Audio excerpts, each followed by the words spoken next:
පුවස්තිකාන්ත ඉදීම. පුවස්තිකාන්ත ඉදීම ඇතිවන්නේ කොහොමද කියලා අහලා තිබ්බා. පුවස්තිකාන්ත ඉදීම.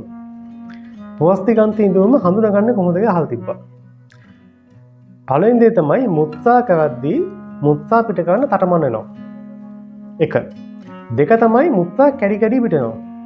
3 වෙනි එක මුත්‍රා හොඳට විදලා ඉදිරියට පිට වෙන්නේ නැහැ. සමහර කට්ටියගේ කකුල් දෙකේ මහපට ඇඟිල්ල ගාව මුත්‍රා වැටෙනවා.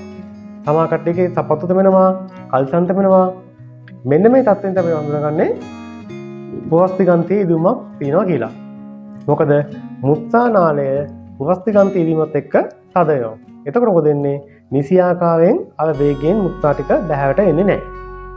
අන්න එක තමයි හඳුනාගන්න තියෙන පළවෙනි ලක්ෂණය. අධික ව්‍යායාම කරනකොට පුවස්තිකාන්තෙම තියෙනවද? ඔව්. ගොඩක් කට්ටිය පුවස්තිකාන්තය ඇතිවෙච්ච කට්ටියට තියෙනවා එකක් තමයි ඔය කට්ටිය ජිම් වලට යනවානේ ව්‍යායාම කරන්න. ඒ ජිම් වලට ගිහිල්ලා නුසුදුසු ව්‍යායාම කිරීම. එහෙම නැත්නම් සුදුසු යට ඇඳුමක් අඳින්න නැතුව ව්‍යායාම කිරීම. මෙන්න මේ කාරණා දෙක නිසා තවුන කට්ටියටත් පුවස්තිකාන්ත ඉදීම ඇති වෙලා තියෙනවා.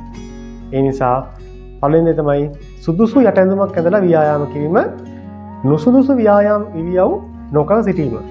මේ දෙක කරන්න වෙනවා.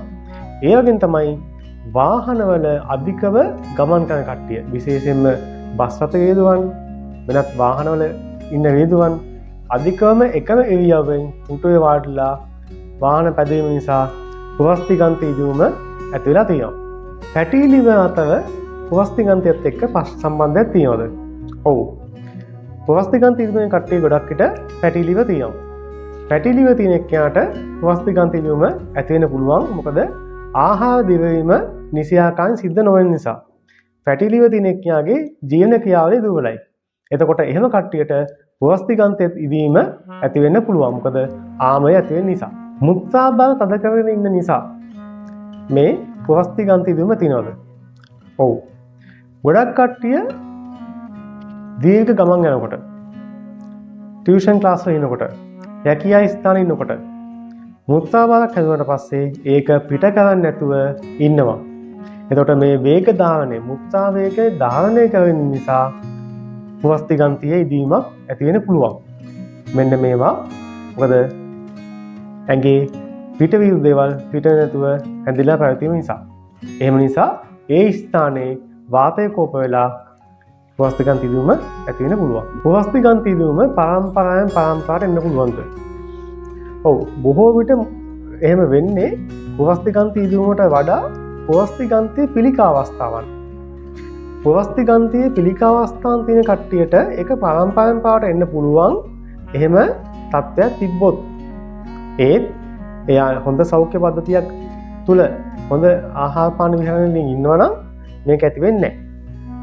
අර මං කියවගේ ව්‍යායාම වලින් යහපත් ටික කරක් කරලා එහෙම ඉන්න කටට හැදෙන්නේ නැහැ. හැබැයි පරම්පරාවෙන් පාට එන්න පුළුවන්. ඒත් එන්නේ මේ පුවස්තිකාන්තයේ පිළිකා තත්ත්වයක් තිබ්බොත් විතරයි. මත්පැන් වලින් මේකට බලපෑමක් තියෙනවද?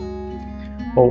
මත්පැන් තුලින් ඇඟේ ස්නායු පද්ධතිය යම්කිසි ප්‍රමාණයක් අක්‍රිය කරනවා, ලේ ගමනාගමනය දුර්වල කරනවා.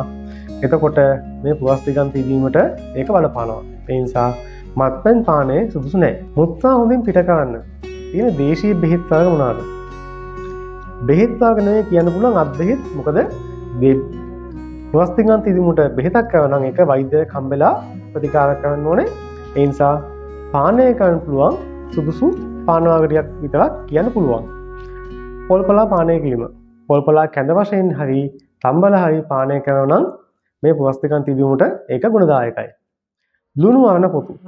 ලුණු වර්ණ පොතු ඊට අල්ප ප්‍රමාණයක් තම්බල බලනවා නම් ඒකත් මේ පුවස්තිකාන්තය ඉදීමට හොඳයි. සාවන සහ නීරමුල්ලිය. සාවන කියන ඖෂධය උයලා කන්නත් පුළුවන්, තම්බල බොන්නත් පුළුවන්. නීරමුල්ලිය කියන එකත් උයලා කන්න පුළුවන්, තම්බල කන්න පුළුවන්. ඒ වගේම මේක තම්බල බොන්නත් පුළුවන්. එතකොට පුවස්තිකාන්ත ඉදීමට මේක සුවපත් වෙන බලනවා. ඒ වගේම තමයි මුඩමහන කියන ශාකය. මුඩමහන කියන ශාකය කැඳ බොනවා. මේ පුවස්තිකාන්ත ඉදීමට ඒක සුවපත් කරගන්න හැකියාව තියෙනවා. ඉතින් පුවස්තිකාන්ත ඉදීමක් තියෙනවා නම් ඒක මුලින් බලන්න මේක පිළිකා තත්ත්වයක්ද පුවස්තිකාන්ත ඉදීමක්ද කියලා.